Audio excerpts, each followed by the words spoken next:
Mas eu vou, então, parar com esse lá e chamar os nossos convidados agora aqui, que é o Tiago Domingues, vou botar ele aqui, vou adicionar ao palco, e Leonardo da Costa, vereador do PT de Cachoeirinha, do Rio Grande do Sul. Muito obrigado pela presença de vocês, né? Muito boa noite, viu, Leonardo? Boa noite, Tiago. Foi muito bom ter vocês aqui. Você sabe que, Leonardo, que essa entrevista aqui contigo e tal, e a chamada do Tiago, é porque eu estava zapeando no Instagram e dei de cara com um vídeo seu sobre a questão do Rio Tramandaí. Aí eu separei esse vídeo, mas esse vídeo eu vou mostrar antes de começar a entrevista, porque esse eu consigo acessar, porque sabe que eu salvei um monte de vídeo de TikTok no celular, e quando eu fui abrir aqui no notebook, simplesmente pede login e tal, e eu não tenho nada disso, nem tenho a menor ideia do que eu fiz. Vou só botar aqui, então, mas o seu vídeo, como eu tirei do Instagram, eu tenho certeza que eu vou conseguir colocar, porque eu quero que as pessoas primeiro vejam esse vídeo e depois a gente começa a outra conversa, porque o vídeo é muito bem explicativo e trata do drama da probabilidade de se colocar, né, saídas de esgoto no Rio Tramandaí, por conta de investimentos imobiliários de condomínios de luxo. Então, eu vou abrir aqui agora o Instagram. Eu espero que dê certo, viu? Opa, acho que vai dar certo. Acho que vai dar. Cadê agora? Vamos lá, compartilhar a tela.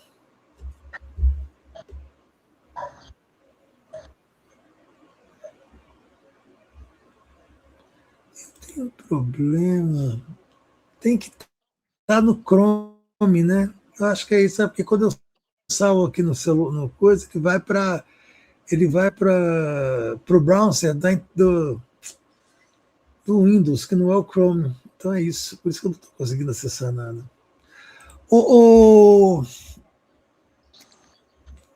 Leonardo, você teria como mandar o vídeo aqui para. Você tem o vídeo para mandar para mim aqui? E colocar no ar? Em formato normal? Ou o link dele no Instagram? É o vídeo que eu vi no Instagram, aquele vídeo que tem você. É o link no Instagram. O link dele no Instagram. Deixa eu ver se. Eu não sei como eu te mando. Eu preciso que todo mundo veja esse vídeo, que esse vídeo ele me chamou a atenção, que é justamente você falando. Uhum. Você pode colocar aqui no chat privado. Tá vendo que tem o chat privado que a gente conversa? Você pode colocar o link no chat privado. Porque é fundamental para todo mundo ver esse vídeo. Se bem que eu acabo de achá-lo aqui. Acabo de achar aqui. Espera aí, acabo de achar aqui. Espera aí, agora vai, gente. Aê, aqui, ó. Sou doido não, cara. Sou doido não.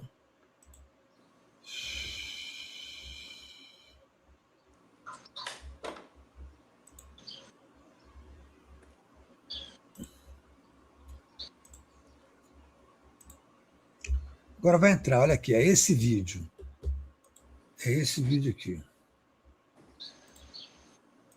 E ele está prestes a se tornar palco de um dos maiores crimes ambientais da história do nosso estado. Condomínios de luxo de Xangri-Lá e Capão da Canoa, junto com a empresa Egea Corsan, querem despejar esgoto direto no Rio Tramandaí, onde vivem os botos da Barra de Imbé. Mas uma coisa tu não sabe, aqui é um dos 3 lugares no mundo onde acontece para que os pescadores artesanais pesquem eles. O sistema tradicional que existe há 120 anos está ameaçado, porque o Rio Tramandaí é a espinha dorsal da biodiversidade do litoral norte. E esse impacto não se restringe apenas a Xangri-Lá e Capão da Canoa, mas vem direto para cá. Para Barra de Imbé e Tramandaí, tornando essas praias impróprias para banho e afetando o tratamento de esgoto, que não acontece. A Egea Corsan debocha e joga na nossa cara que é mais lucrativo jogar esgoto direto no Rio Tramandaí do que fazer um tratamento de esgoto efetivo. Se esse absurdo for aprovado, vai ser foram acionados para que minimamente escutassem a população. A gente precisa de mais gente nessa luta porque até agora só os donos do dinheiro foram escutados. Ótimo, era isso que eu queria mostrar. É isso que eu queria mostrar. Então, eu queria que vocês dois, assim, primeiro dessem uma explicação para a gente, assim, né, quem se achar mais confortável para fazê-lo, assim, exatamente o que é essa pretensão? Assim, quem é que está ganhando dinheiro com isso e por que vocês, depois de já terem acionados Ministério Público Estadual, Federal e tal, nada parece ter acontecido? Assim, é quem interessa jogar esgoto no Rio Tramandaí e transformar isso num grande problema ambiental? Bom, eu acho que o senhor está me ouvindo bem?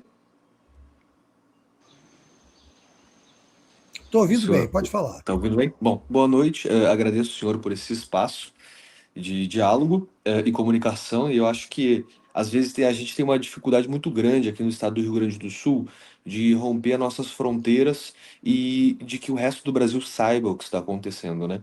Então, eu fico muito feliz que essa denúncia aí, feita em conjunto com meu irmão Tiago, tenha dado certo e a gente consiga a manutenção, né? ah, de, desse problema que o litoral norte gaúcho vive há muito tempo. Eu acredito que a resposta que o senhor, a pergunta do senhor, vai ser respondida junto com a minha fala e com a do Tiago. Você Mas pode assim, me para a chamar, gente. você pode me chamar de você, se você quiser, tá? Certo. Pode me chamar de você, me chamar de senhor. Não, não, nenhum problema chamar de senhor, tá? Fico muito lisonjeado, mas para não ser tão formal, pode chamar de você, me chama de Leandro, tá Certo. bom? Te agradeço, Fica à tá, Leandro? vontade. Te agradeço. Então, o que acontece? Alguns anos atrás, com a reeleição do atual governador do estado do Rio Grande do Sul, a empresa de tratamento de esgoto, Corsã, foi privatizada e foi comprada pela Egea, que é essa empresa que faz a gestão da maior parte do saneamento brasileiro, né? A gente chama de Egea Corsã justamente para fazer esse link. E a gente tem um problema. Essa empresa, ela está agindo muito aquém da realidade. Ela vendeu uma mentira, uma ilusão para o povo gaúcho de que a privatização traria, né, de fato, o saneamento básico como um efeito sistêmico para a população gaúcha. Isso não é real. Isso não é real. E a população gaúcha está se dando conta. Hoje nós temos três grandes lutas no estado do Rio Grande do Sul, né? A principal luta ambiental e social, porque socioambiental anda tudo junto, né? Tem a ver com a vida da comunidade, e o povo gaúcho aprendeu isso em 2024 com a enchente, é a luta no litoral norte gaúcho. A gente tem ali um dos principais rios do estado do Rio Grande do Sul, que ele vai ser destruído com o lançamento de efluentes semi-tratados. E esse é o nome. A gente fala esgoto porque é isso mesmo. Quando os caras falam, no termo técnico, que vão tratar 95% dos efluentes, eles estão dizendo pra gente, a gente não vai tratar 100%. A gente vai jogar esse esgoto dentro do rio de vocês. Os outros problemas vão em relação à região metropolitana, que é a fragilidade que a gente tem, e também na região metropolitana a gente tem a captura de poços, né, subterrâneos da água subterrânea dentro dessas regiões. Tudo pela mesma empresa, a Egea. A Egea hoje, ela domina a política no estado do Rio Grande do Sul. Isso começou com a compra da empresa, se espraiou, né, pelas influências nos municípios a partir do remodelamento dos contratos municipais de saneamento, se intensificou com a presença da empresa nos comitês de bacia hidrográfica. Eu sou o único vereador do Rio Grande do Sul que faz parte de um comitê de bacia, faço parte do Comitê Rio Gravataí, um dos mais antigos do Brasil. O primeiro comitê de bacia deste país é o Rio dos Sinos, que é aqui a lateral, nossa bacia hidrográfica. Então, assim, a gente tem uma empresa hoje que ela domina o mercado econômico, mas também o espaço político no estado do Rio Grande do Sul.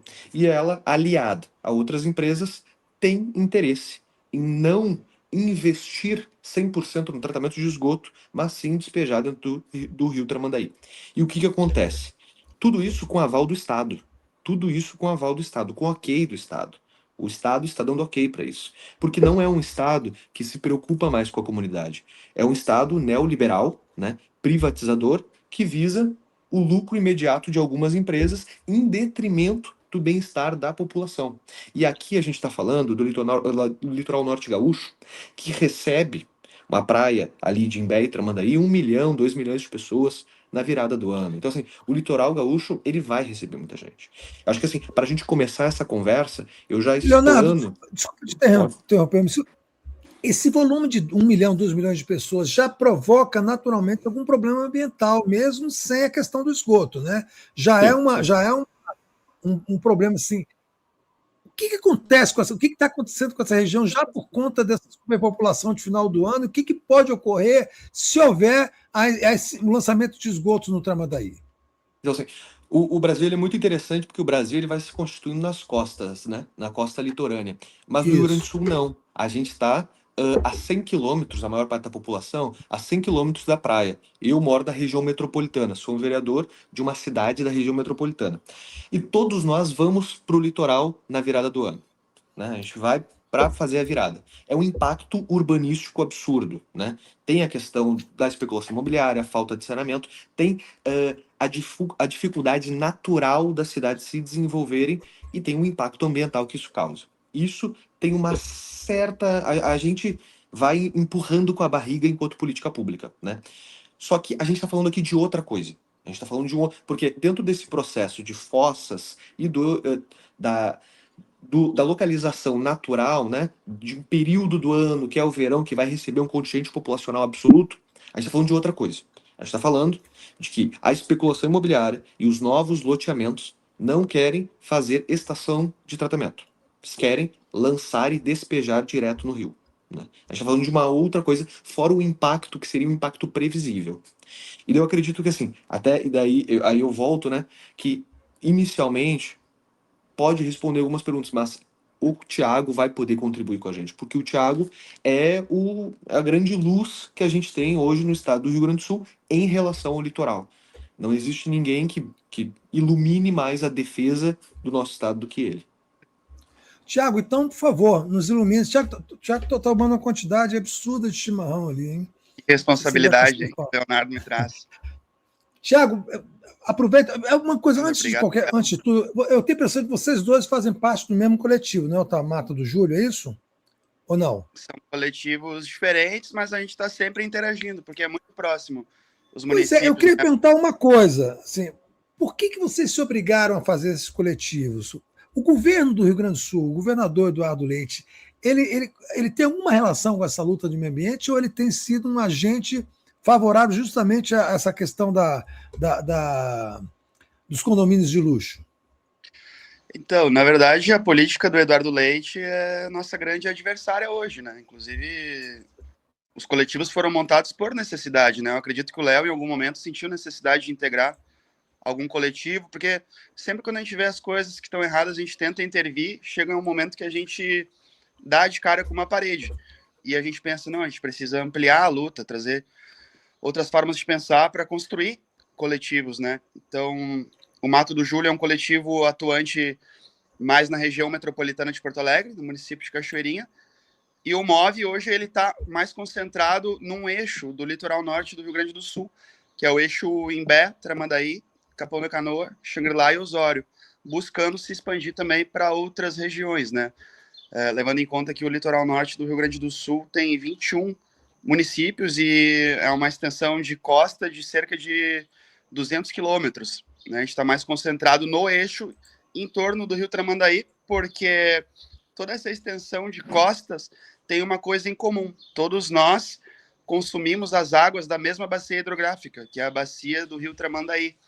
Então, quando a gente ficou sabendo dessa notícia do despejo de esgoto, e foi algo que foi subnotificado, chegou para nós primeiro por conta de um técnico aposentado da Corsã, que é a Companhia Rio Grandense de Saneamento, que foi privatizada, e esse técnico entrou em contato conosco e nos trouxe essa informação, que deixou todos nós chocados, né? Porque a bacia hidrográfica do Rio Tramandaí é da onde a gente tira a nossa água para consumo, é onde tem colônias de pescadores, é onde vivem milhares de famílias de agricultores, é um lugar de lazer, de turismo, é a nossa fonte de vida, é a nossa fonte de existência, de onde nasceu o litoral norte gaúcho.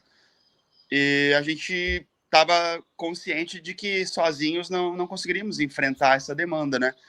Então, foi lindo, assim, foi lindo como a comunidade se uniu. Acho que o momento que a gente teve na semana passada, que foi uma grande audiência pública em Tramandaí, deixou todos nós vislumbrados com a possibilidade de resistirmos à patrola que está dizimando o litoral norte gaúcho e impondo esse despejo de esgoto no nosso rio, né? Então, a gente tá aprendendo que o litoral norte pode resistir, que a comunidade gaúcha pode resistir. Está sendo uma grande lição tanto para nós quanto para os nossos adversários, porque esse vídeo do Léo, ele é muito importante, porque ele atingiu já mais de 2 milhões de visualizações, e é muito difícil até mesmo para um governador chegar a esse nível de alcance nas redes sociais dele. Então, para nós, assim, é muito significativo que a gente esteja conseguindo enfrentar tamanha estrutura, né? Porque a especulação imobiliária do litoral norte, ela é totalmente alicerçada no crime organizado, que sequestra a gestão pública dos municípios e coloca ela a seu próprio serviço. Então, em muitos lugares do Brasil existe especulação imobiliária, mas eu acho que talvez em nenhum desses lugares seja tão intenso como no litoral norte do Rio Grande do Sul. Tiago, essa questão da especulação imobiliária ligada ao crime organizado é muito comum no Rio de Janeiro. As milícias no Rio de Janeiro, elas estão muitíssimo vinculadas à questão imobiliária. É o mesmo fenômeno nessas cidades do litoral do Rio Grande do Sul? Olha, eu não tenho uma constatação pessoal disso, que não sejam pessoas me falando que existe um alicerce também no tráfico de drogas, né?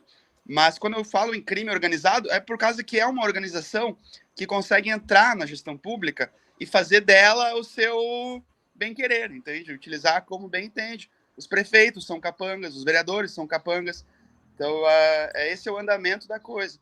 Para justificar o que eu digo para vocês, de que talvez um dos lugares do Brasil onde está mais intensificada a especulação imobiliária é o fato de que isso está acontecendo na região do Brasil que concentra os 3 municípios com a maior quantidade, com a maior proporcionalidade de imóveis vazios, né? Em primeiro lugar, o município de Arroio do Sal, que tem cerca de 25% somente dos seus imóveis ocupados, sendo os outros imóveis utilizados sazonalmente, como casa de veraneio. E é isso que o litoral gaúcho é isso que foi feito no litoral gaúcho no último século, como um parque de diversões das comunidades dos centros urbanos do Rio Grande do Sul.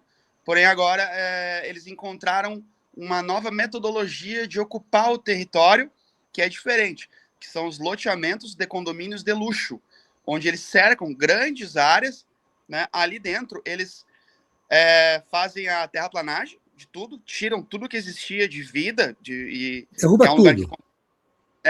Cerca tudo, limpa tudo, e aí eles trazem espécies exóticas, de vegetação exótica, criam paraísos artificiais, porque muitos desses condomínios, inclusive, têm praias artificiais, né? É muito interessante, Leandro, que tu fez uma constatação muito certeira, porque o que acontece no litoral no verão? Ele colapsa totalmente, nós ficamos sem luz, ficamos sem água, e as praias estão começando a se tornar poluídas e impróprias para banho, né? Então, vira-se as costas para o mar, que é a grande fonte de lazer para as pessoas comuns, e cercam-se extensos territórios e fazem lá dentro praias artificiais, né? Esse é o processo. E para despejar o esgoto dessas pessoas, desses condomínios, estende-se então um cano. Essa canalização tem 9 quilômetros de extensão. Ela joga puxada. No mar. Existe uma estação de tratamento que junta esses esgotos desses condomínios, mas essa sazonalidade não permite que esse esgoto seja corretamente tratado. Então, vai para o Rio Tramandaí uma quantidade imensa de poluentes, né? E tem coisas que a estação de tratamento não filtra. Por exemplo, as medicações, que vão acarretar em alterações hormonais dos peixes, vão acarretar em doenças nos animais da bacia, né? E impossibilitar a prática da pesca artesanal. Tá. Leonardo, você é vereador do PT em Cachoeirinha, não é isso? Deixa assim, intuitivamente, quase todo mundo teve a impressão que depois daquelas tragédias das enchentes do Rio Grande do Sul em 2023, o Estado, naturalmente, a política estadual, a infraestrutura do Estado, teria uma nova configuração, se teria um legado, um aprendizado profundo diante daquilo que aconteceu. Isso não aconteceu, quer dizer, assim, não se ensinou nada, não se aprendeu nada, não se derivou nada daquela situação em políticas públicas em relação ao meio ambiente no Rio Grande do Sul? Olha, eh, a gente teve uma oportunidade, né? Que é aprender com uma tragédia. Mas a maior parte, né, das pessoas que mandam nas cidades escolheram não aprender. A população acredito que tenha aprendido.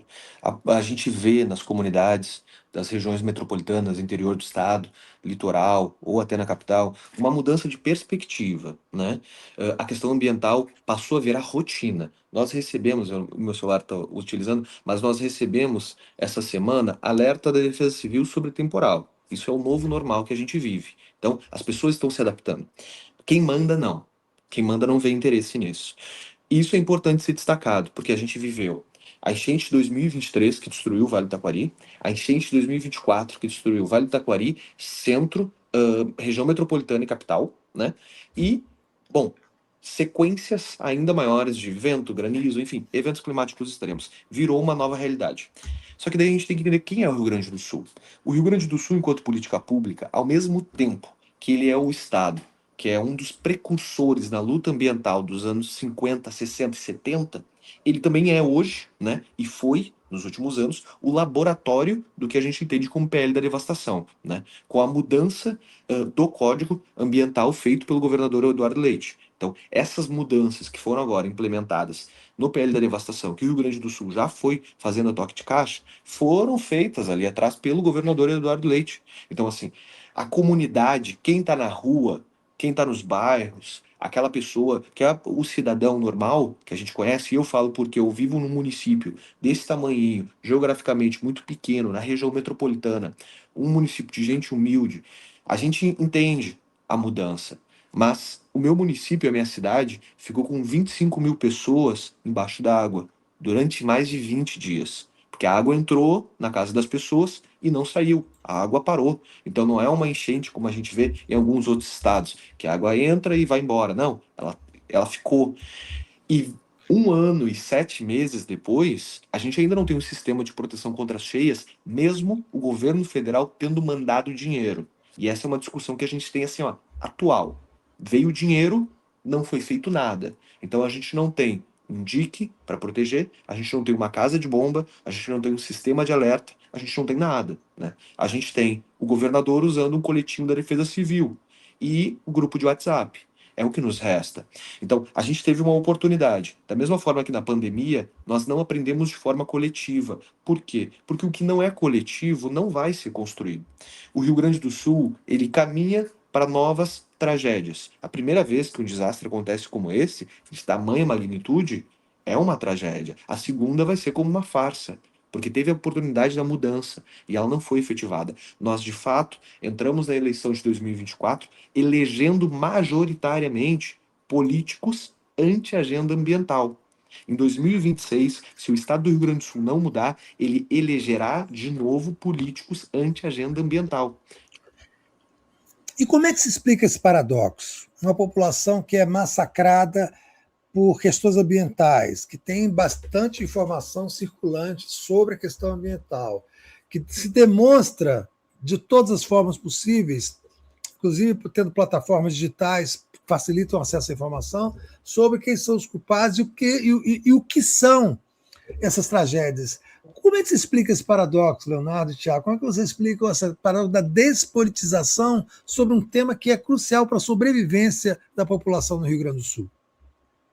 Eu vou ser muito sincero com o senhor de falar que eu não faço ideia, né? Porque a gente tem um dilema que é desde a desinformação e o desinteresse. Vou dar um exemplo. É muito comum na minha cidade dizer que a chuva é oriunda dos caças do governo federal que atiram nas nuvens e fizeram chover. É muito comum. E isso, a gente, enquanto militante da causa ambiental, enquanto ativista, a gente não fica brabo com a pessoa que fala isso. A gente conversa e vai tentando, porque se tornou normal. A desinformação sobre o que foi a enchente é algo corriqueiro. Por exemplo, a gente não é tão fácil entrar em alguns campos. Isso é um ponto. O outro ponto é aquele cidadão que ele não foi atingido e não conseguiu enxergar a dor do outro. A minha cidade tem 140 mil habitantes, mais ou menos 25 mil ficaram fora da água. Alguns outros, por uns 60 mil, olha, não é problema meu, não é minha casa. É a individualidade se sobrepondo ao coletivo, né? A gente teve quase 1 milhão de pessoas desalojadas, afetados direta ou indiretamente. Então, assim, é um processo mais amplo de despolitização, de, ah, cara, construção de fake news, de mentiras, mas eu acho que, sobretudo, é uma dificuldade das pessoas entenderem que problemas complexos só se resolve de forma complexa. Não vai ter ninguém com uma resolução Sim, sim, fácil. E eu vou te dar um isso. exemplo, que é para mim o melhor exemplo, que é o seguinte: se fala no Rio Grande do Sul hoje só em uma coisa: desassorear rio. Se tirar areia de dentro dos rios, não alaga mais. Isso é uma mentira. As pessoas e os políticos estão mentindo deliberadamente para a nossa população. Estamos gastando bilhões de reais tirando areia de dentro dos rios, como se isso fosse a solução. Isso não é, e não vai ser. Só que as pessoas só vão descobrir isso na próxima cheia. Existe uma lógica Eu de queria mercado. chamar o Tiago aqui. Posso prosseguir? É isso, Tiago, por favor, continue. Existe uma lógica de mercado que possibilita que as pessoas que estão provocando essa crise climática tenham o domínio da narrativa, né? E se a gente pegar a microrregião aqui do Litoral Norte, fica muito evidente, porque até em rádios onde a gente é convidado para falar sobre esse tema, a gente escuta os patrocínios da empresa Aegea. Então, eles, com a venda desses condomínios, eles têm também recursos para comprar espaços em todos os meios de comunicação. Então, é uma lógica que está saindo vitoriosa, né? Não é, digamos assim, aleatório que a comunidade esteja desacreditada do conhecimento científico, das coisas que a gente fala, né? Então, dessa vez, a nossa reação, o vídeo do Léo gerou uma reação por parte deles.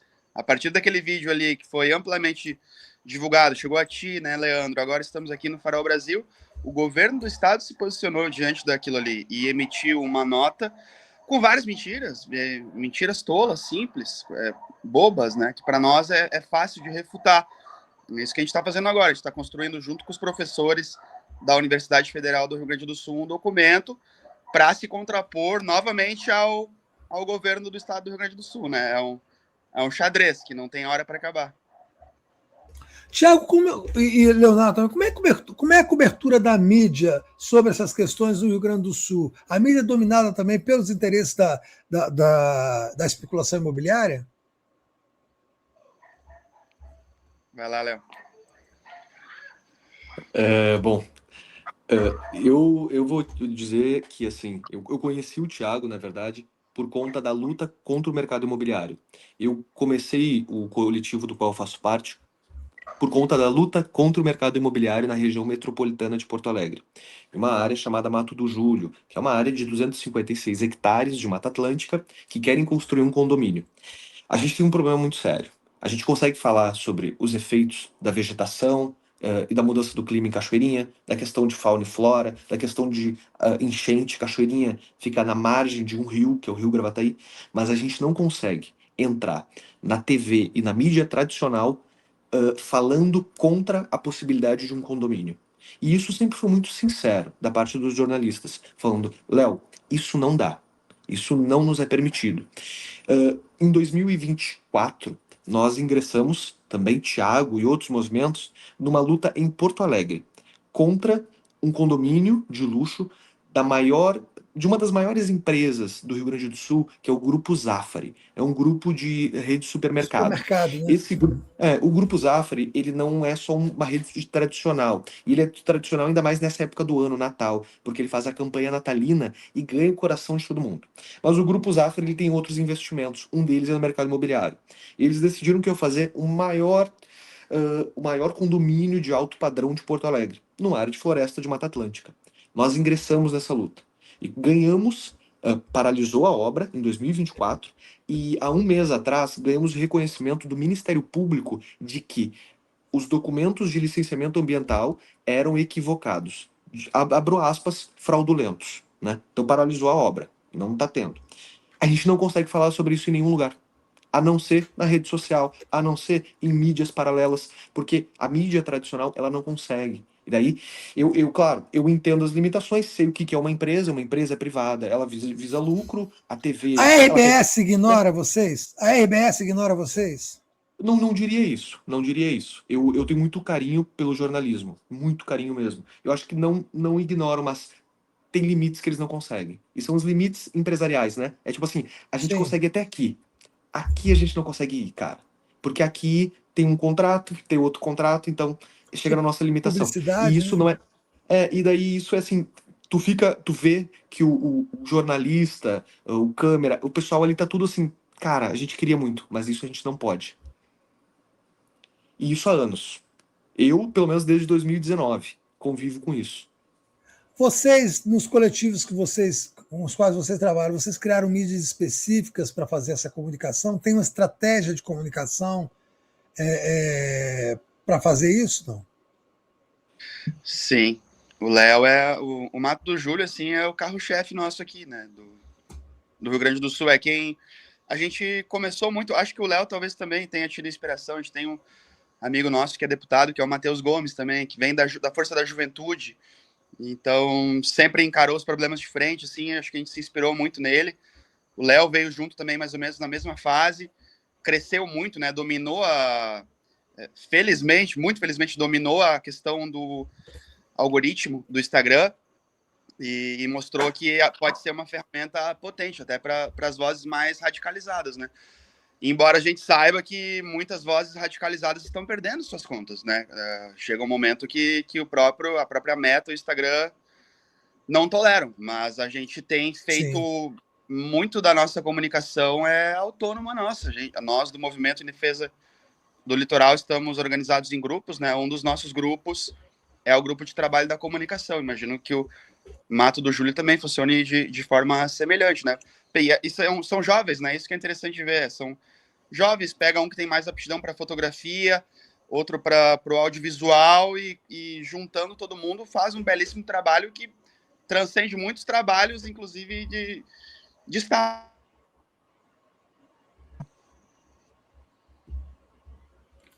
Eu acho que porque o Thiago deu uma travadinha para mim, mas não perdi o raciocínio, não, Thiago. Vem cá, vocês têm alguma, principalmente você, Leonardo, que é vereador do PT, vocês têm algum apoio do governo federal, do Ministério do Meio Ambiente? Vocês têm uma interlocução com o governo federal para apoiar vocês nessa luta aí de preservação do litoral norte do Rio Grande do Sul? Isso é uma coisa que eu acho que isso é muito interessante, que é assim, nós não somos, como estado do Rio Grande do Sul, eu diria, me comparando, mas a gente não é o Sudeste, né? Que o Sudeste parece que tem um olhar mais carinhoso. A gente fica numa região mais periférica, né? Embora tenha uma economia bem localizada, mas o olhar do governo federal e o olhar, seja da mídia, das lutas, enfim, ele fica mais distante, né?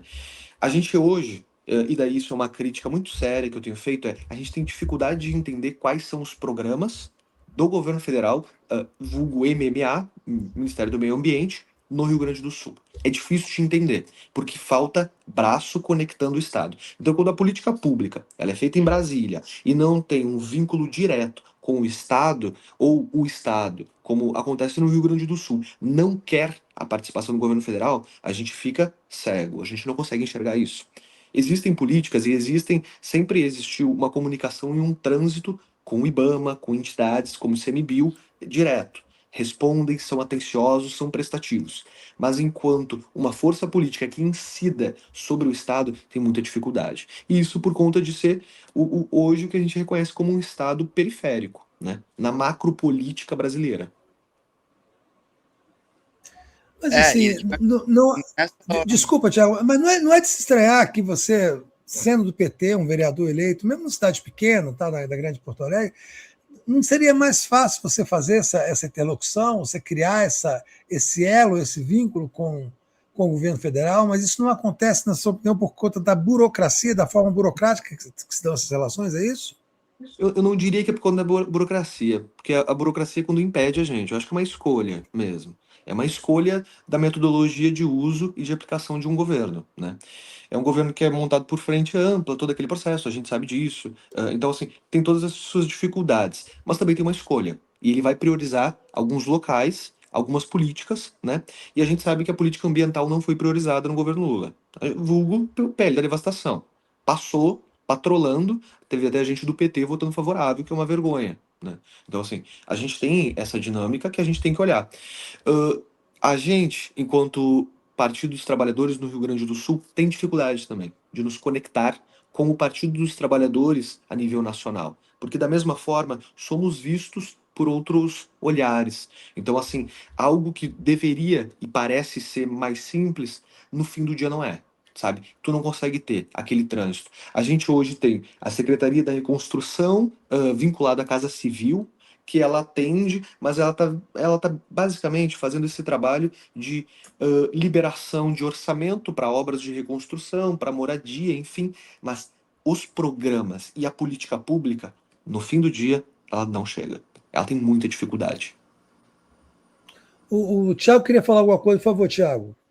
Sim, nessa ausência da política do governo federal e essa distância toda, na verdade, o que a gente tem feito mesmo é pautar esse debate através da mobilização pública, e é isso que está pautando a classe política, é de baixo para cima que a gente está fazendo isso, né? Não é de cima para baixo. Essa mobilização tem feito com que parlamentares se posicionem, né, contra o esgoto.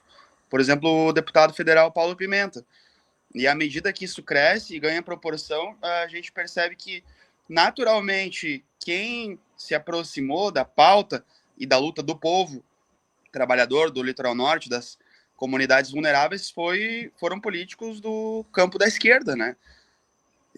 Então, naturalmente, está criando-se um embate, porque o que a gente tem que falar agora e ressaltar? O governo do estado, o vice-governador, é de Tramandaí, é do município de Tramandaí. Ah, de Tramandaí? E ele se posicionou, não? Favorável ao despejo de esgoto, porque é isso que o estado está fazendo. Está usando as próprias redes para... Isso é um paradoxo louco, quer dizer, esse cara não vai ser impactado politicamente na região por estar apoiando isso? Quer dizer, é o nosso objetivo agora. Você sabe nos dizer quantas pessoas serão atingidas, em número, quantas pessoas serão atingidas por essa tragédia ambiental, se esses esgotos começarem a serem despejados no rio? Vamos considerar que no alto do verão, o litoral norte chega a sua população a 1,5 milhão, 2 milhões de pessoas. A gente pode falar que a totalidade dessas pessoas vai ser atingida, porque, inclusive, o ponto do descarte de esgoto é do lado de um ponto de captação de água. E as águas da bacia, elas são todas interconectadas, porque o que a gente chama de Rio Tramandaí é um canal interlagunar, é um canal que conecta duas lagoas. E assim como essas duas lagoas, as outras lagoas do litoral norte também são conectadas. Então, toda a comunidade vai ser atingida. Agora, essa construção de um novo conceito de habitação do litoral norte é o que nos soa mais agressivo, porque esses condomínios estão ocupando as margens da lagoa, impedindo com que os pescadores acessem as lagoas para tirar o seu sustento. Além disso, poluindo as águas de onde tiram o seu peixe. Quando tu modifica uma região e tu pega essas pessoas que estão ali há séculos cultivando a tradição da pesca e da agricultura e tu tira delas essa possibilidade de sustento, tu só está colocando elas para fazer aquilo que te serve, que é trabalhar na construção civil. Então, tu está alterando a conformação, né, a estratificação social de uma região para implementar um conceito que tu criou dentro de um laboratório, porque assim lhe convém e assim lhe dá mais lucro. E é isso que eles estão fazendo, pegando toda a nossa belíssima cadeia de montanhas e interligando os condomínios que ficam na margem dessas montanhas e dessas lagoas, interconectando eles e criando ali um conceito de que de norte a sul do litoral norte os condomínios estarão conectados, e aquelas águas que antes seriam para a utilização daquela Thiago, comunidade. Já há muitos condomínios, quer dizer, já há muitos condomínios instalados? Olha, eu acho que no litoral norte todo deve haver cerca de 100 condomínios horizontais, fechados de luz. Grandes, luxuosos. Sim, com praia artificial, com tudo que tem direito. E esse esgoto, né, essa tubulação que está sendo construída, ela é o pré-requisito para a construção de novos condomínios. Então, as obras ficaram paradas aqui no litoral por alguns anos, por cerca de 5 anos, meia década, que para eles enxergam isso em números, enxergam um prejuízo. Qual foi a solução apresentada? Construir uma tubulação que saia de Capão da Canoa e Xangri-Lá, cruze o litoral norte, em 9 quilômetros de extensão, e seja despejado em outro município. Essa é a grande questão. É por isso que está mobilizando, porque são 2 municípios jogando seu esgoto em outro, e com isso construindo novos condomínios de luxo. Parando o esgoto, param também as obras dos condomínios. E essa é a narrativa que eles já estão começando a construir, para colocar, inclusive, a comunidade contra esse movimento, falando que se os ambientalistas e os pescadores e os agricultores de Tramandaí pararem a obra do esgoto, vocês aqui em Capão da Canoa e Xangri-Lá vão ficar sem emprego do dia para a noite. Então, essa é a disputa de narrativas que está sendo feita. Vem cá, vocês já conseguiram falar alguma vez com a Marina Silva, com a ministra do Meio Ambiente, ou com qualquer pessoa ligada a ela que pudesse abrir esse canal de diálogo entre vocês e o governo federal? Sim, porque a gente entregou para a Marina um estudo muito detalhado, feito a muitas mãos, inclusive trazendo as alternativas que a gente acredita como mais adequadas, né? A gente acredita entregou na mão dela. Na mão da Marina Silva. Mas não prosseguiu. O debate parou ali, né? Quem sabe agora, continuando a mobilização, a gente consiga uma posição da Marina Silva também. Seria muito importante para a gente. Tá. Leonardo, o rio Tramandaí já está poluído? E assim, há outros rios Tramandaís na mesma situação no Rio Grande do Sul? Ou esse caso específico é mais grave? Então, eu falo diretamente do que é o rio mais poluído do Rio Grande do Sul, que é o Rio Gravataí, né? O Rio Gravataí ele já foi o 4º rio mais poluído do Brasil. Então, quando a gente vai lá e sai aqui do nosso território para ir ajudar o pessoal do litoral norte, é para que o rio deles não se torne o nosso, né? Então, assim, a gente vive isso, essa semana mesmo, denúncias e mais denúncias de descarte irregular de resíduo sólido, produto químico, agrotóxico e esgoto. É a mesma empresa que faz a gestão de esgoto. Por exemplo, a gente tem uma denúncia contra a Egea para que ela ressarça toda a população de Cachoeirinha desde março de 2025, porque ela pega o dinheiro que a gente paga no tratamento de esgoto. Eu, por exemplo, veio a conta aqui em casa R$ 134 hoje, tratamento de esgoto, e ele não é executado. E a empresa estava bem tranquila com isso, até alguém ir lá e contestar, né? Então, assim, a gente não pode fazer com que o Rio Gravataí, que o Rio Tramandaí se torne a realidade de outros, por exemplo, o nosso. O Rio Tramandaí, ele tem vários problemas, e ninguém nunca escondeu isso. Problemas de poluição, de descarte de lixo, pesca irregular, vários problemas. Mas fazer o despejo de milhares de metros cúbicos por segundo de efluentes semi-tratados não vai resolver isso, né? Não vai. E a gente tem. E quem diz isso não é nem a gente.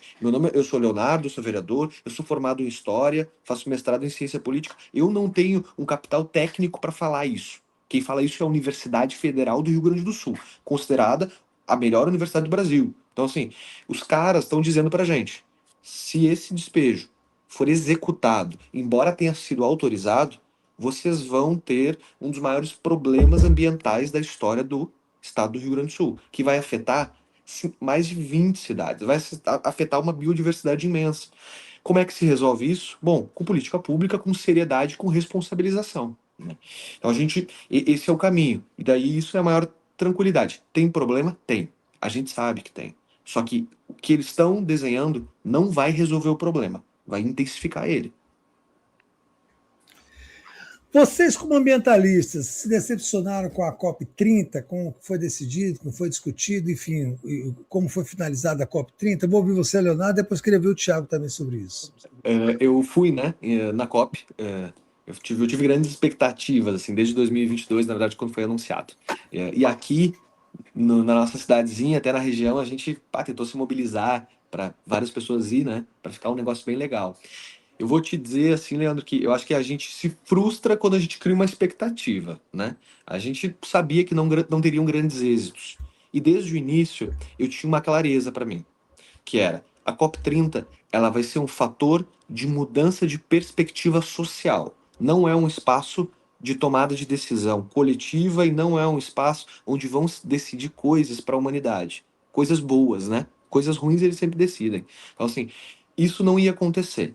Mas eu sabia de uma coisa: a sociedade ia lá e ia encontrar um ativista do Rio Grande do Sul, outro do Paraná, outro do Amapá, do Acre, de Belém do Pará. E essas pessoas iam se encontrar no mesmo lugar, iam trocar experiências e, a partir disso, iam voltar para suas casas com um acúmulo de experiência. Isso eu acho que ela foi assim, ó, efetiva no último, sabe? E eu acho que isso deu certo. E eu esperava isso. Eu não esperava grandes decisões, porque assim, lembrar que meses atrás a gente estava aqui aprovando o PL da devastação. Acho que o PL da devastação botou a bola no centro do campo e fez mobilizar mais gente. O que que a gente vai fazer a partir da COP? Para mim é a grande pergunta, porque a gente eu não esperava grandes efeitos, não, grandes tomadas de decisão, não. Então, por essa resposta, acho que fica um pouco assim evidente que assim, eu saí tranquilo, né? Sabendo já, olha, a gente sabe como é que esses caras são, não vão melhorar a nossa vida, mas agora o que que a gente, enquanto comunidade e movimento social, vai fazer? Essa é a pergunta, porque está na hora de a gente virar essa mesa. Você, Tiago, ficou decepcionado com a COP? Não. Olha, eu não fiquei decepcionado porque eu não acompanhei na realidade, né? Mas quando me abordaram para falar da COP foi trazendo algumas denúncias, né? A gente teve um cidadão aqui do Rio Grande do Sul que foi homenageado na COP30, que é o Dan Yosp, que ele é sócio proprietário de uma empresa chamada Fazenda do Arado Empreendimentos, que está fazendo a especulação imobiliária em Porto Alegre, na Fazenda do Arado, que é um território ancestral, indígena, né? Então existe todo um processo de violência contra a comunidade indígena daquele espaço, e ele tem todo esse histórico, essa bagagem, que vai muito contrário àquilo que a gente acredita, né? Então, o que eu vi da COP, assim, foi o que o Léo colocou. Foi um espaço de encontro, mas repleto de inconsistências, né? Não, longe de ser o ideal, o encontro de lideranças mundiais para fazer uma guinada para o meio ambiente, para defender a vida no planeta. Eu acho que nada disso foi definitivamente a intenção da COP30. Pois é, eu acompanhei como espectador, mas a gente aqui cobriu muito de perto todos os eventos e tal, e que me pareceu, desde o início, não sei se vocês tiveram essa impressão, de que era uma espécie de playground dos grandes poluidores, né, dos grandes países poluidores. Tanto que as petroleiras tiveram um protagonismo muito grande nas discussões. E eu queria a opinião de vocês, não tem nada a ver exatamente com a luta específica, mas, assim, vocês acham que o sistema de fiscalização ambiental no Brasil, depois de ter passado por aquela brutal desorganização no governo Bolsonaro, conseguiu se reconsolidar? Quer dizer, o IBAMA é hoje uma instituição que é respeitada pelo governo? Quer dizer, a questão da exploração de petróleo no Foz do Amazonas é um tema que interessa a vocês? Fala, Leonardo. Olha, vai lá, Léo, depois eu falo. Para mim é muito tranquilo falar isso, assim, não. Todo o trabalho que a gente tem visto nesses últimos anos é um trabalho de descaso com o IBAMA. O IBAMA é uma instituição de Estado que deveria ser valorizada, a gente deveria ter grandes concursos públicos, grandes investimentos, não só pelo que aconteceu aqui no Rio Grande do Sul, mas Pantanal pegando fogo, o breve fogo sem investimento, sem infraestrutura mínima, sabe? Então, assim, isso não aconteceu. Não aconteceu, e o fato de não acontecer é uma escolha. Estão escolhendo isso. Sobre a COP, ah, esses caras, eu acho que a COP sempre foi o playground das petroleiras, né?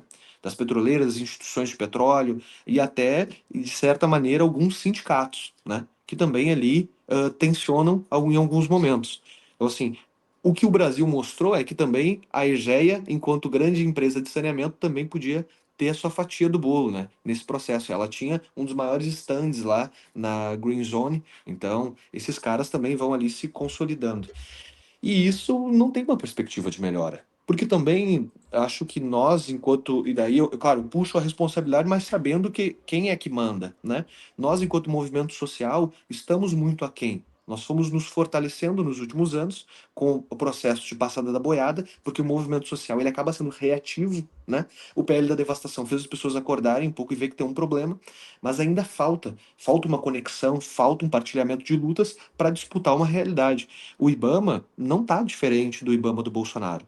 Não tá, eu não vejo isso. O IBAMA do Rio Grande do Sul está fragilizado, né? Ele não consegue atuar por falta de corpo técnico, que é ridículo, né? Falta de trabalhador, de mão de obra. E é um problema quando a gente tem liderando esse país o Partido dos Trabalhadores. Então, a gente vê uma inconsistência nesse processo de construção e de um projeto nacional de desenvolvimento. E você, Thiago? Pegar o exemplo, eu gosto de trazer os exemplos locais assim também, até para quem está começando poder entender, né? Eu sempre que eu fazia minhas denúncias, as pessoas vinham até mim e falavam, cara, denuncia para o Ministério Público, né? Então a gente acabou tendo o Ministério Público como a grande referência, assim, de órgão que poderia fazer algo em defesa do meio ambiente aqui na nossa região. Mas olha que interessante, essa semana a patrulha ambiental da Brigada Militar prendeu um pescador aqui em Tramandaí, porque ele estava com bagre, ele pescou um bagre fora da época. Foi visto, né? Foi feita a fiscalização ali dos peixes que estavam com ele, e um deles era um bagre. Ele foi preso por causa disso. Foi algemado por causa disso. E a mesma patrulha ambiental autuou um condomínio, né, por ter feito alterações em área de preservação permanente, por ter feito alterações em área onde existiam espécies correndo risco de extinção. E a gente aproveitou essa denúncia, que virou manchete aqui na região.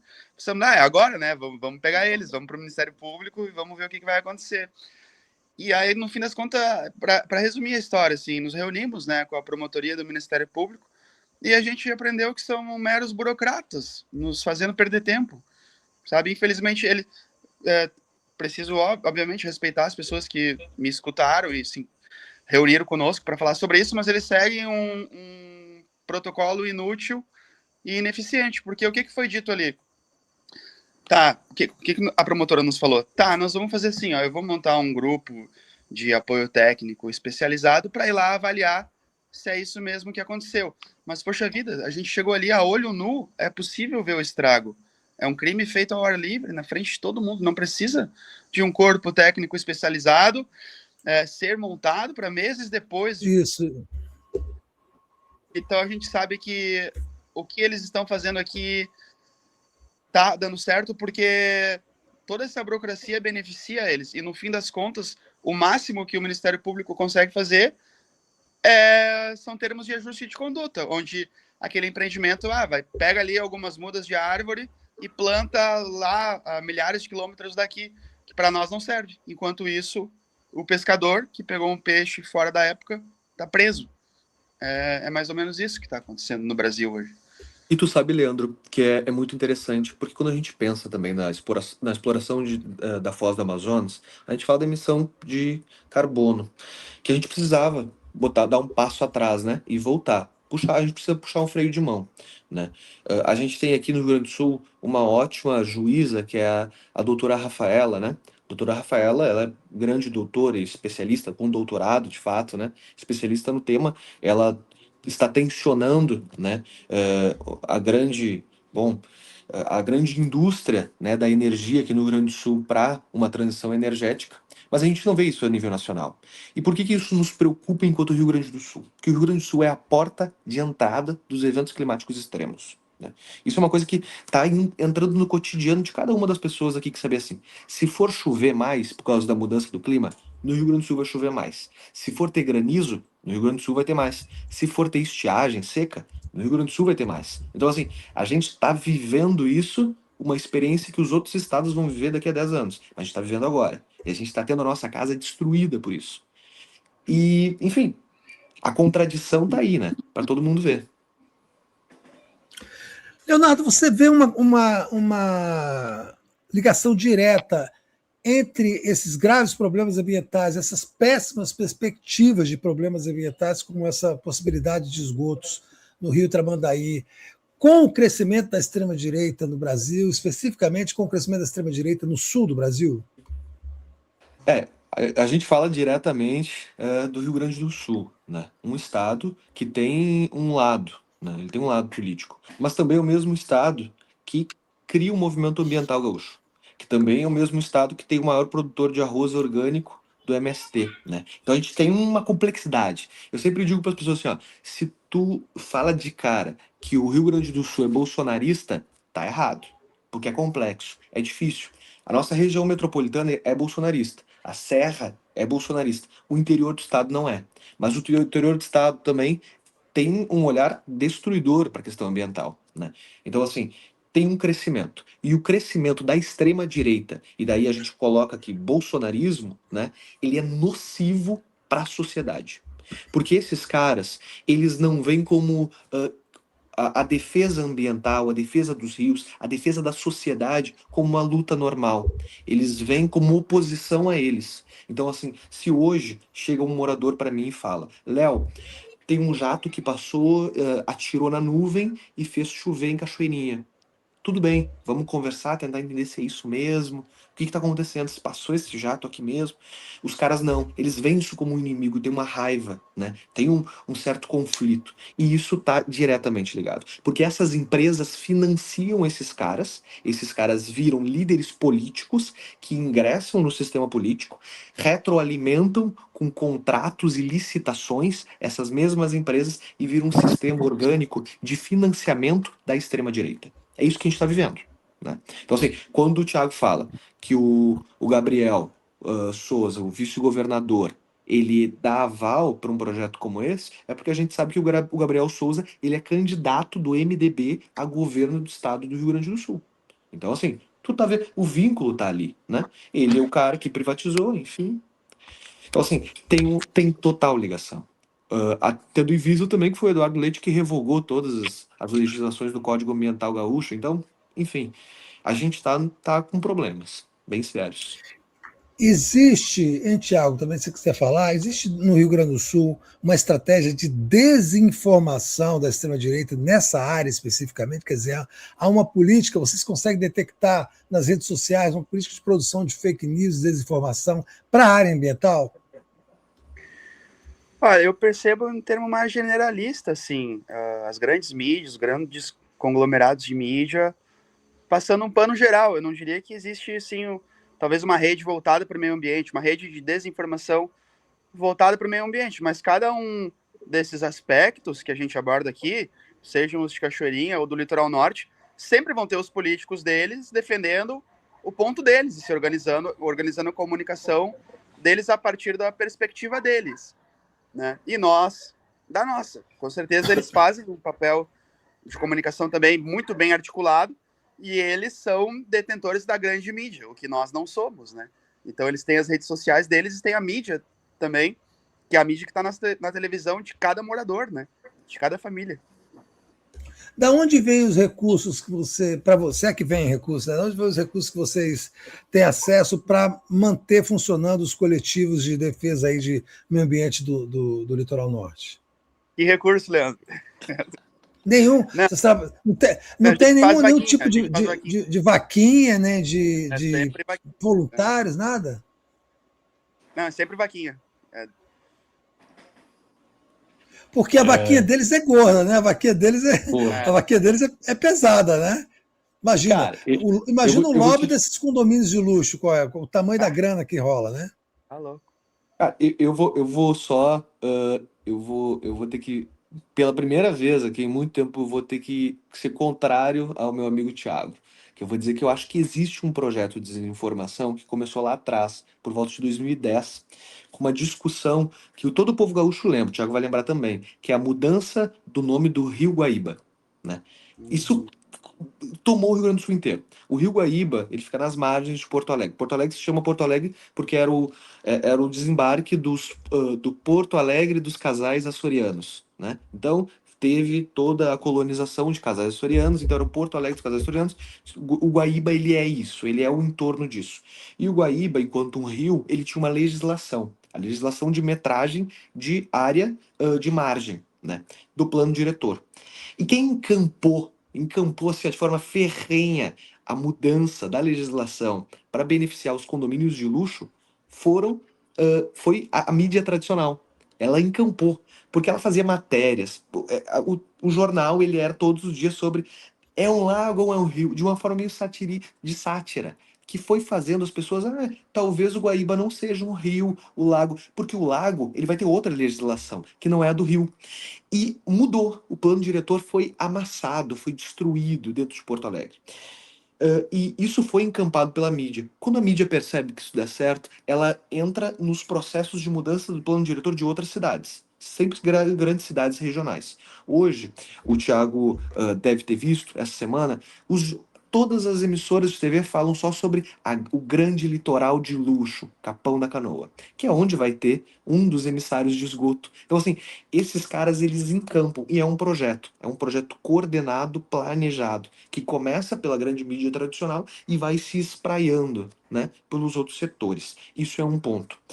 Em relação à vaquinha, eu vou te dizer que assim, a gente aqui na metropolitana tem essa dificuldade, mas a gente tem um pouco mais de gente. No litoral, eles são muito mais guerreiros que a gente, porque é uma dificuldade muito maior de mobilizar. A primeira audiência pública que o litoral fez, que foi em janeiro, que eu estive, eu acho que foi em janeiro, né? Acho que foi. Mobilizou uma quantidade absurda de gente. Acho que umas 1.000 pessoas. Muita gente foi. As pessoas ajudavam o que podiam, construção de material. Se tu for ver nas manifestações, é de papelão.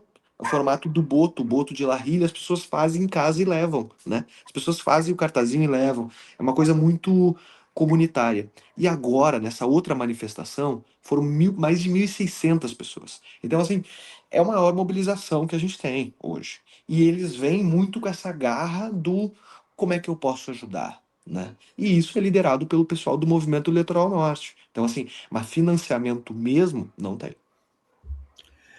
Foi bom você ter falado da questão do boto. Eu fiquei muito curioso.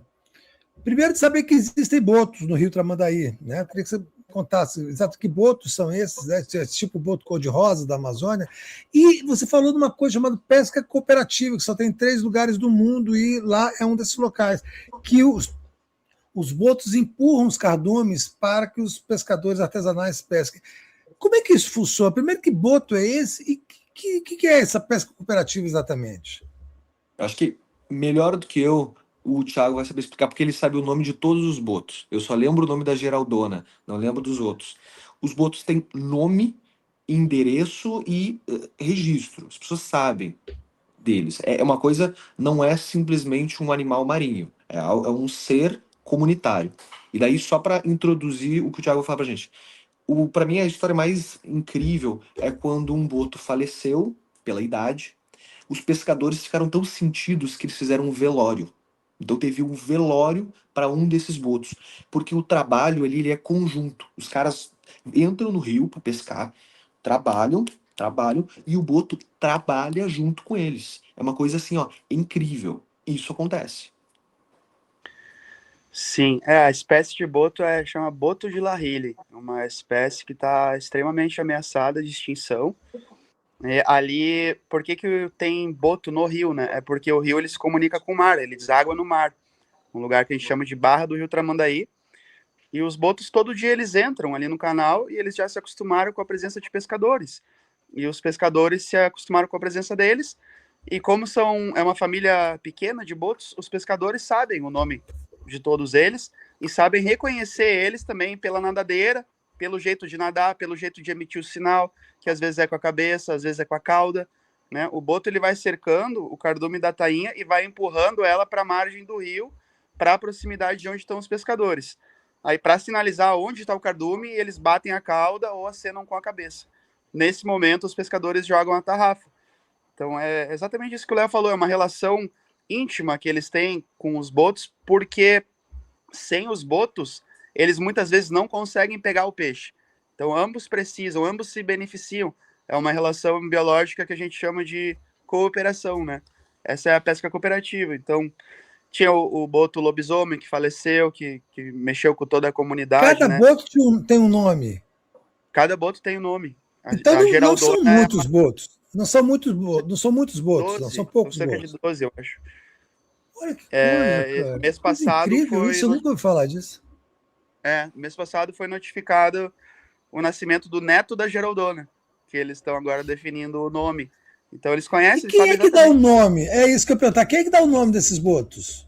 São os pescadores. Os pescadores. É? É. Já. Uhum. E vem cá, quando essa mutualidade começou quando? Quando foi que o primeiro boto ajudou o primeiro pescador a pescar nessa região? Isso é uma coisa muito antiga, é isso? É muito antigo, porque é do século XIX, né? Lá pro final dos anos 1800, que começou, e a tradição que é passada de mãe para filho entre os botos e dos pais para E filhos é entre os pescadores. Então tem uma coisa continuidade, né? incrível isso. É Tem maravilhoso. vídeo disso? Tem imagens disso? Assim, se eu Muito. procurar no YouTube, eu procuro Boto Rio Tramandaí e aparece, é isso? Tem imagem do velório. Sim, tem Pois, documentários e coisa, tem o coisa projeto incrível. Botos da Barra, que é um projeto da E, URGS. e- e esses botos, eles têm uma aparência semelhante aos golfinhos do mar ou semelhante aos botos da Amazônia? Eles são golfinhos, né? Boto é uma espécie de golfinho. Então é bem É porque parecido. os botos cor-de-rosas na Amazônia eles têm um aspecto físico diferente dos golfinhos que a gente Sim, sim. tradicionalmente vê no mar. Eles são golfinhos mesmo, golfinhos como do tipo que a gente encontra no mar, é isso? Daqueles de filme, assim, bem padrão. Do flip. Flip, vocês não Do sabem o que Flip, é. bem parecido. Ah, é? Cara, e isso é uma coisa muito curiosa, assim. Eu sou professor, então esses dias a gente estava dando uma aula, eu botei a foto de todos, né? Então a universidade ela vai registrando todas as aparições deles e ó, tu vê a nadadeira, tu vê o risco, tu vê o formato, tu vê uma cicatriz. Esse aqui é tal. Então eu lembro, eu só consigo lembrar da Geraldona porque ela é extremamente famosa, né? Aqui no litoral. Mas assim, daí cada um deles tem o seu nomezinho certinho e eles vão só identificando pela nadadeira. E daí eu não lembro, e daí isso me disseram, não sei se a veracidade, mas é que os botos também não ajudam qualquer pescador. É um processo, uma relação mesmo. Não é qualquer um da mesma forma, uma coisa meio complexa. Eu achei um vídeo aqui, deixa eu botar aqui para a gente ver junto. Eu achei aqui um vídeo, Botos do Tramandaí. Eu estou vendo aqui que é uma. Deixa eu botar aqui junto, peraí. Botos do Tramandaí. Deixa eu botar, adicionar ao palco. Vou botar aqui para a gente ver. Peraí.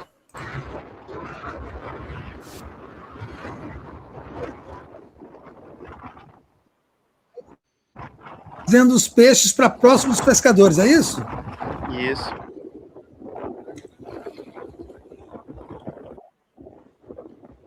Olha que coisa incrível, cara. Porra, eu nunca soube um troço desse. Olha, é na margem, pertinho, né? Eles trazem para a margem mesmo, né? Uhum. Como é que pode ameaçar uma coisa dessa, gente? Isso é um patrimônio, né, do país, né? Isso é um patrimônio do Brasil, não é um patrimônio só dos pescadores de Tramandaí, né? Olha que fenômeno incrível. Eles estão trabalhando aí junto com os pescadores, estão trazendo os peixes para junto, não é isso? Coisa, pô, impressionante. Eu nunca soube disso. Como é que eu nunca soube desse troço? Quais são os outros dois países onde isso acontece? Vocês sabem, não? Um deles é em Laguna, em Santa Catarina. Também tem uma barra. E o outro, se eu não me engano, é na África. Não tenho certeza agora. Que coisa Aham. incrível isso. Incrível, incrível. Incrível.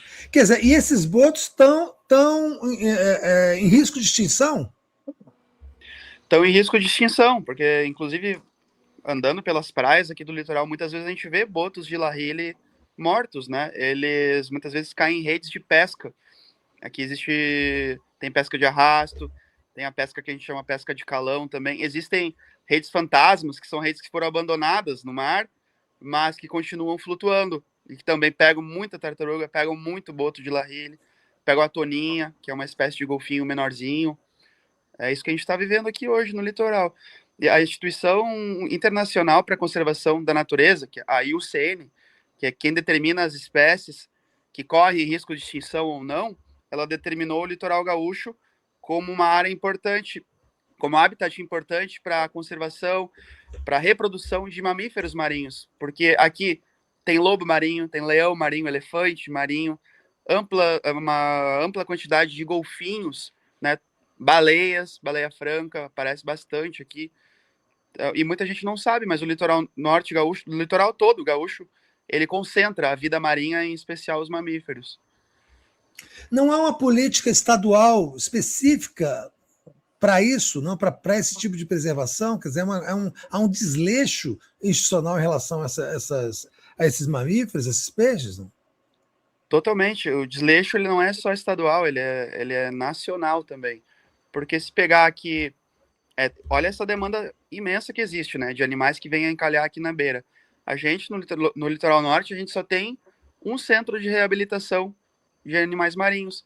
E aparece muito lobo marinho machucado, toninhas também, e muitas vezes acabam falecendo, né, na beira da praia, porque falta o atendimento, falta a conservação, falta a fiscalização com a pesca de arrasto. Outra coisa que agride demais a vida marinha é o plástico marinho. E aqui no litoral, na minha cidade, por exemplo, a gente, quando vai fazer um mutirão de limpeza, em uma tarde a gente tira toneladas de lixo da beira da praia.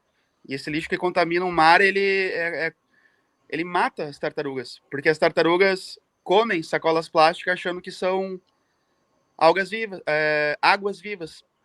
Então a gente está vendo todas as espécies de tartarugas mortas aqui no nosso litoral. Tá bom. Eu separei aqui algumas mensagens.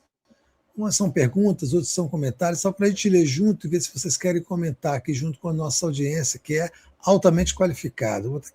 Essa primeira aqui eu achei já uma pergunta da Priscila Nunes Vieira. Não existe uma possibilidade da URGS fazer alguma coisa para aumentar a população de botos? Quer dizer, a universidade, a academia não pode ajudar nisso? Sim, o que a URGS tem feito hoje ali é através de um projeto que chama Botos da Barra.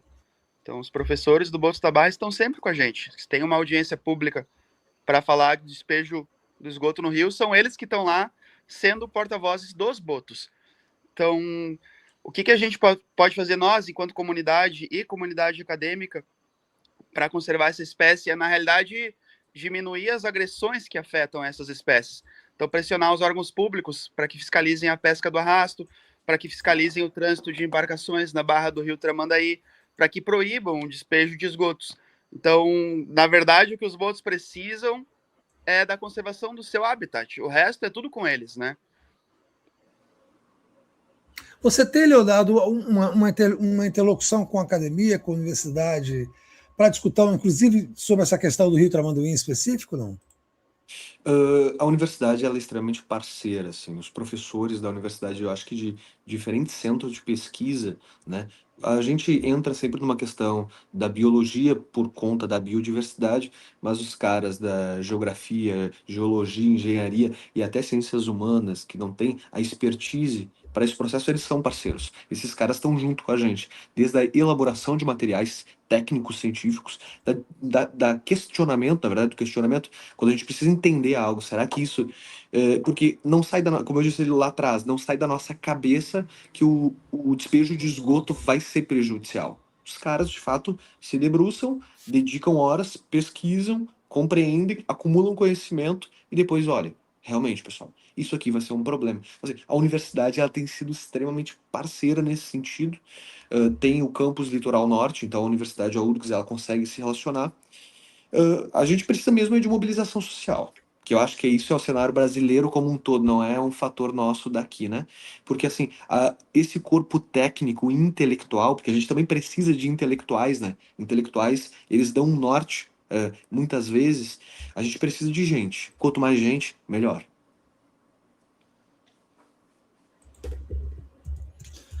Tá bom, deixa eu ver aqui se tem mais alguma outra mensagem interessante aqui para a gente... tem um comentário aqui da Cecília Manso: pesca de arrasto tem que ser banida do mundo inteiro, é uma boçalidade total, né? O que mais? Falando dos botos, eles são inteligentes como nós, diferentes grupos têm diferentes dialetos e sotaques e vivem em grandes grupos familiares. Bom, muita gente participa. Aquilo que eu pensei sobre o Brasil é verdade, é o patrimônio cultural da humanidade, um fenômeno quanto esse, peixes e pescadores trabalhando juntos, peixes, né, mamíferos, né, golfinhos e botos e pescadores trabalhando junto. É isso. Então, gente, olha só, vou agradecer muitíssimo aqui a presença dessas duas figuras assim, fantásticas aí do Rio Grande do Sul, que vieram aqui participar do programa junto comigo, né? o Tiago Domingues e o vereador Leonardo Costa, né, de Cachoeirinha. Cachoeirinha é grande Porto Alegre, não é isso? Grande Porto Alegre. A gente só não tem mais cachoeira, Grande a gente Porto botou uma dinamite nela. Não É tem mesmo? mais. Então, só tem o nome Cachoeirinha, não tem Só mais. tem o nome, não tem cachoeira. Putz, tá bom, então. Então, vocês dois, muito obrigado, viu, gente, pela presença de vocês. Daqui a pouco a gente vai ter a presença da advogada Tânia Mandarino, minha querida Tânia Mandarino, que vai estar conosco aqui para discutir outros assuntos não menos graves e não menos de interesse público e nacional do que a questão da poluição, da destruição ambiental no litoral norte do Rio Grande do Sul. Obrigado, viu, garotos? Muito obrigado, meu Leonardo, Obrigado, Thiago. Leandro. Voltem sempre. Muito Um obrigado abraço. pela oportunidade. Até mais. Valeu. Até mais. Tchau, tchau.